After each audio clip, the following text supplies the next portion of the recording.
오드리 헵번은 1929년에 태어나 1993년에 사망하였다. 2024년인 현재 그녀에 대해서 기억하는 사람들보다 그녀가 살아있을 당시에 태어나지 않았던 사람들이 점차 더 많아지고 사회의 주된 경제활동 인구가 되어 가고 있는 시대이다. 하지만 그녀의 삶은 지금까지도 계속해서 회자되고 회자된다. 그것은 그녀가 자신의 삶을 통해 진정한 아름다움이 무엇인지 우리에게 보여주었기 때문이라고 생각한다. 오드리 헵번은 네덜란드 귀족인 어머니와 영국인 아버지 밑에서 태어났다. 하지만 자유분방한 성격의 아버지와 엄격하고 고지식한 어머니는 서로 맞지 않았고 이혼하게 된다. 나는 굉장히 극복하기 힘든 나날들을 보냈다. 날이 가면 갈수록 하염없이 울고 있는 내 자신을 발견했다. 부모의 이혼은 어린아이로서 받은 내 인생의 첫 번째 충격이었다. 오드리 헵번이 귀족 집안에서 자랐기 때문에 부유하게 컸을 것 같지만 그녀는 가난하고 궁핍한 어린 시절을 보냈다. 이유는 세계대전이 터졌기 때문이다. 우리는 끔찍한 시간 동안 죽음, 가난, 위험을 배웠어요. 그 모든 것들은 안정과 평화가 얼마나 감사한 일이고 또 우리가 그 평온을 얼마나 쉽게 이룰 수 있는지를 알게 해줬어요. 인생에서 진정으로 중요한 게 무엇인지를 배웠죠. 굴주림, 죽음에 대한 두려움, 전쟁의 폭격이 가져오는 이런 결과물은 평화로운 삶이나 자유에 대한 감사함을 가르쳐줘요. 그런 의미에서 힘든 경험들은 내 삶에서 결국 긍정적인 요소가 될 수 있었죠. 이로 인해 그 시기 이후에 생긴 모든 좋은 일들에 대해 대단히 감사하는 마음을 가질 수 있었어요. 그녀가 그녀의 삶을 통해 보여준 박의 정신과 사랑은 전쟁 시기 경험이 큰 영향을 끼쳤음을 알 수 있다. 그녀는 이 당시 국제구호기금의 도움을 받고 이후 유니세프 친선대사로 활동했다는 사실이 선의 선순환과 선한 영향력을 생각하게 해준다. 세계적인 비극이 누군가에게는 슬픔으로 끝나지만 오드리 헵번은 슬픔을 넘어 사랑으로 실천한 강인한 여성이었다. 그녀는 안내의 일기를 읽고 깊은 공감을 느꼈고 안내를 좋아했다. 이후 배우 생활을 할 때 안내 역의 제의도 들어오지만 너무나 좋아하는 사람의 역할을 한다는 부담감 때문이었는지 안내 역은 맞지 않는다. 오드리 헵번은 배우로서 유명하지만 원래 무용수를 꿈꿔서 어린 시절에 무용을 열심히 배웠다. 전쟁 시기 그녀의 우상을 만난 경험은 전쟁이라는 고통 속에서도 기억에 남을 만큼 크나큰 경험이었을 정도였다. 그날은 가장 놀라운 밤이었다. 내가 전쟁이 가까워졌다고 두려움을 느꼈던 만큼 나의 우상 폰테인을 만났다는 것에 너무나 들떠 있었다. 폭탄은 투하되기 일보 직전이었고 총성은 끊이질 않았다. 하지만 난 용기를 갖고 나의 우상에게 말했다. 당신과 같은 무용수가 되고 싶다고 말이다. 전쟁이 끝나고 그녀는 무용을 계속했지만 그녀의 노력에도 불구하고 전쟁으로 인해 그녀는 너무 말랐고 체력이 부족했으며 다른 사람들보다 진도가 뒤처졌다. 나의 발레 실력은 5년 동안 세들러스 웰스에서 훈련한 친구들과는 비교할 수 없었다.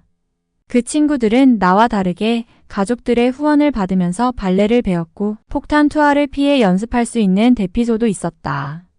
이러한 이유 때문에 나는 발레를 지속할 수 없었다. 오드리 헵번은 돈을 벌기 위해 여러 가지 아르바이트를 해야 했고 그 중에는 배우 일도 있었다.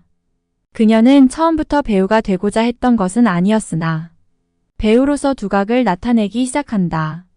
내 커리어는 내게 완전히 미스터리예요. 첫날 호텔에서부터 놀라움의 연속이었거든요. 난 내가 여배우가 되리라고는 상상조차 못했고 영화에 출연하게 될 줄도 몰랐어요. 그 모든 일이 마침 꿈만 같아요. 그녀의 대표작은 그 유명한 로마의 휴일. 그녀는 완벽하게 앤 공주를 연기한다. 나는 신이 주시는 재능을 믿지 않아요. 나는 그저 내 일을 사랑하고 열심히 할 뿐이에요. 그녀는 이후에도 여러 영화에 출연하며 자신의 매력을 뽐내었고 인기를 얻지만 그녀는 배우로서의 성공보다 사랑하는 사람을 만나 가정을 이루고 싶어 했다. 다른 여배우들과 달리 헵번은 한 번도 최고의 인기를 구가하는 영화배우로 머물러 있길 바라지 않았다. 대신 개인적인 행복에 더 많은 비중을 두었다. 가족의 평화, 사랑, 아이들에 대한 애정, 그리고 그녀가 사랑하고 그녀를 사랑하는 남편에게 말이다. 비록 그녀는 연기를 사랑했지만 일보다는 가족과 함께 더 많은 시간을 보내길 원했다.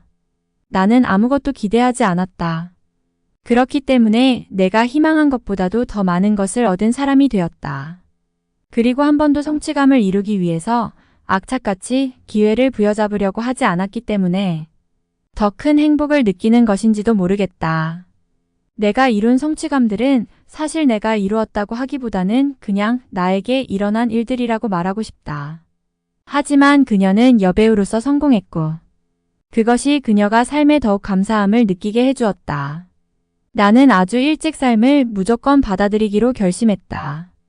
삶이 나에게 특별한 일을 해줄 것이라고는 전혀 기대하지 않았지만 기대했던 것보다 훨씬 더 많은 것을 성취하는 것처럼 보였다. 대부분의 경우 내가 찾지 않고 그냥 일어났다. 하지만 그녀의 결혼 생활은 그녀의 기대와는 다르게 흘러갔다. 그녀는 몇 번의 유산을 경험했고 2번의 이혼을 경험해야 했다. 그녀는 사랑하는 사람과의 가정을 꾸리고 아이를 키우고 싶어 했고 아이가 태어났을 때 정말로 기뻐한다. 아이가 태어나는 순간은 내가 평생 동안 꿈꾸던 거였어요. 그리고 결국 그 순간이 내게 왔죠. 그 순간이 좀 더 빨리 찾아왔었다면 정말 멋졌을 거예요. 내가 30살이 됐을 때 그 멋진 순간이 찾아왔고 오랜 기다림 후에 온 순간이라서 더 큰 기쁨이었어요. 처음 엄마가 된 다른 사람들처럼 나도 내가 아이를 낳았고 그 아이가 계속 내 곁에 있다는 걸 믿을 수가 없었어요. 심지어 내가 외출했다가 집에 돌아와도 여전히 아이가 내 집에 내 곁에 있다는 게 너무 신기했고 지금도 믿을 수가 없어요. 아이를 낳은 후에 나는 이전과는 완전 다른 존재가 된 것 같아요. 아이들이 인생에서 가장 중요해지거든요. 이렇게 말하면 조금 거짓말 같을까요? 배우로서의 삶과 가정을 지키는 삶은 힘들었지만 그녀는 다 이겨내었다. 한 번은 낙마로 인해 유산을 하게 되었지만 그녀는 그 또한 아름답게 승화시킨다. 그녀는 배역을 따내기 위해 감독에게 다음과 같은 편지를 쓴다. 최근에 읽은 시나리오 중에 말에서 멋지게 떨어질 줄 아는 여자가 맡을 만한 작은 배역이 있는 작품이 있나요? 내 삶은 드라마보다 더 드라마 같았어요. 힘든 순간도 있었지만 그게 어떤 어려움이든 나는 모두 잘 겪어냈어요. 그리고 그 끝엔 언제나 보상이 따랐죠.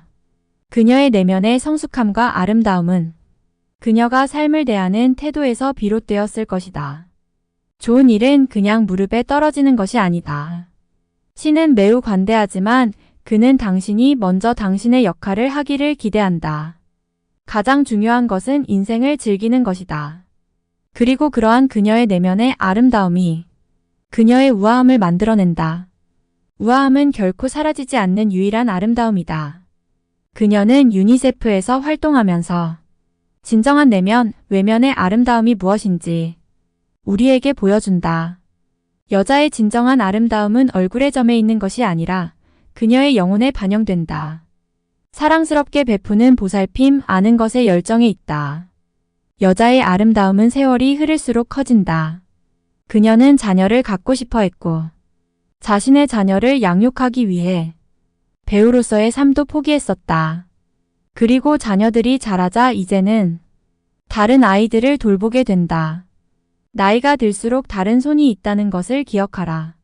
첫 번째는 자신을 돕는 것이고 두 번째는 다른 사람을 돕는 것이다. 아이러니하게도 내가 몇 년 동안 집에 머물렀던 이유는 아이들 때문이었는데 이제는 아이들을 위해 전 세계를 여행하고 있어요. 이건 희생이 아니에요. 왜냐하면 희생은 원하지 않는 것을 위해 원하는 걸 포기하는 것을 의미하기 때문이에요. 이건 희생이 아니라 내가 받은 선물이에요. 그녀의 삶과 그녀가 살면서 했던 말들을 보면 그녀는 참으로 아름다운 사람이었고 지금도 우아한 배우를 떠올리면 그녀를 떠올리게 한다. 가장 중요한 건 인생 그 자체를 즐기는 거예요. 사랑스런 눈을 원한다면 다른 사람에게서 좋은 점을 찾아라. 아름다운 입술을 원한다면 친절한 말을 하라. 날씬한 몸매를 가지고 싶으면 너의 음식을 다른 사람과 나눠라. 그리고 아름다운 자세를 원한다면 결코 혼자가 아니라는 것을 알고 걸으라. 사람들은 상처로부터 치유되어야 하며 낡은 것으로부터 새로워져야 하고 병으로부터 회복되어야 하고 무지함으로부터 교화되어야 하며 고통으로부터 구원받고 또 구원받아야 한다. 누구도 버려져서는 안 된다. 기억하라. 만약 내가 도움을 주는 손이 필요하다면 너의 팔 끝에 있는 손을 이용하면 된다. 너가 더 나이가 들면 손이 두 개라는 것을 발견하게 될 것이다.